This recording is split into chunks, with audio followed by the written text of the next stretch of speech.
प्रधानमंत्री मोदी के ड्रामा नहीं डिलीवरी वाले बयान पर राज्यसभा में नेता विपक्ष मल्लिकार्जुन खड़गे ने भी कहा है कि पीएम मोदी ने बाहर तकरीर दी है, इसका जवाब हम जोरदार और जोर शोर से देंगे।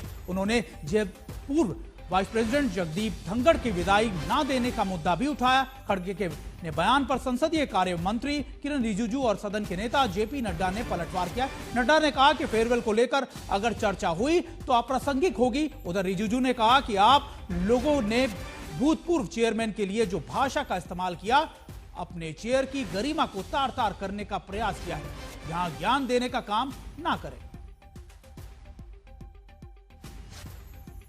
सभापति जी, अपनी बात पूरी करने से पहले मैं आपसे अपील करना चाहूंगा कि आप अपने आसन से उस तरफ ज्यादा न देखें, उसमें खतरा है।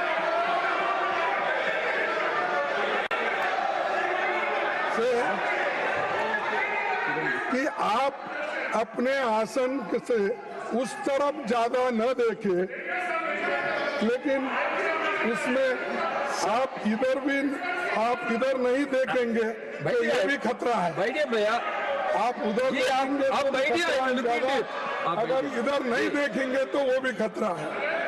तो इसलिए दोनों तरफ आप संतुलन बना रखेंगे तो अच्छा होगा। इसीलिए मैं आपके सफल कार्यकाल की कामना करता हूं। आप जिस बैकग्राउंड से आए हैं, जिसका जिक्र प्रधानमंत्री जी ने यहाँ पर किया, ठीक है, हम मानते हैं, लेकिन आप ये भी नहीं भूलना चाहिए कि ये कांग्रेस के घराने से आप आए हैं।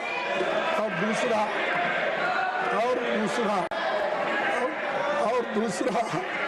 कि प्रधानमंत्री बाहर बहुत जोरदार तकरीर करके आए और अपना प्रेस कॉन्फ्रेंस करे और हमारे ऊपर भी बहुत इनडायरेक्टली हमला किए, लेकिन उसका जवाब तो हम मुंह तोड़ यहाँ पर देंगे फिर उसके बाद में जो कुछ होता।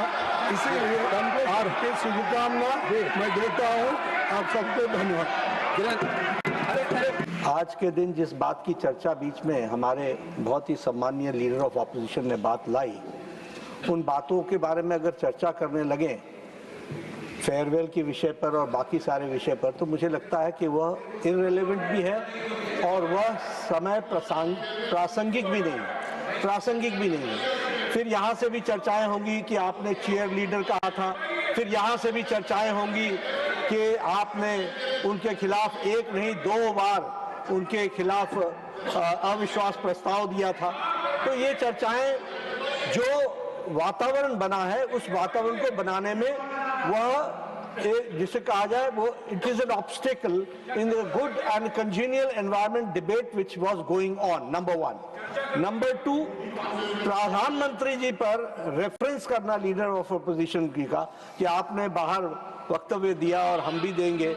मुझे लगता है कि हमारे बहुत ही सम्मानीय है लीडर ऑफ ऑपोजिशन। ठीक है, आपको बिहार की हार ने, हरियाणा की हार ने, महाराष्ट्र की हार ने काफी तकलीफ पहुंचाई है, लेकिन तकलीफ को डॉक्टर के सामने बोलना चाहिए। तो जब डॉक्टर के सामने वक्त आएगा तो आप बोलिएगा और जब समय आएगा तो बोलिएगा।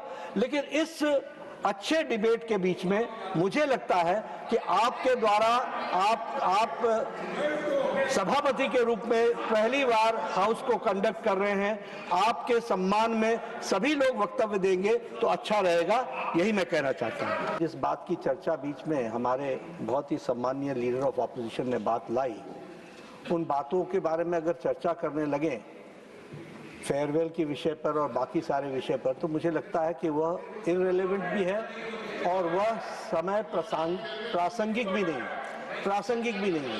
फिर यहाँ से भी चर्चाएं होंगी कि आपने चेयर लीडर कहा था, फिर यहाँ से भी चर्चाएं होंगी कि आपने उनके खिलाफ एक नहीं 2 बार उनके खिलाफ अविश्वास प्रस्ताव दिया था। तो ये चर्चाएं, जो वातावरण बना है उस वातावरण को बनाने में वह जिसे कहा जाए वो it is an obstacle in the good and congenial environment. ये जो उन्होंने जो मैटर रेफर किया है ये बहुत अनफॉर्चुनेट है।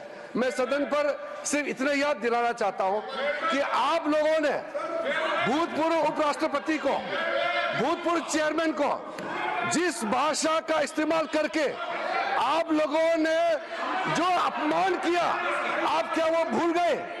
आप लोगों ने भूतपूर्व चेयरमैन के बारे में जो अनाप शनाप बात करके आप लोगों ने रिमूवल मोशन जो सर्व किया है, और जो भाषा, वो कॉपी अभी भी हमारे पास है।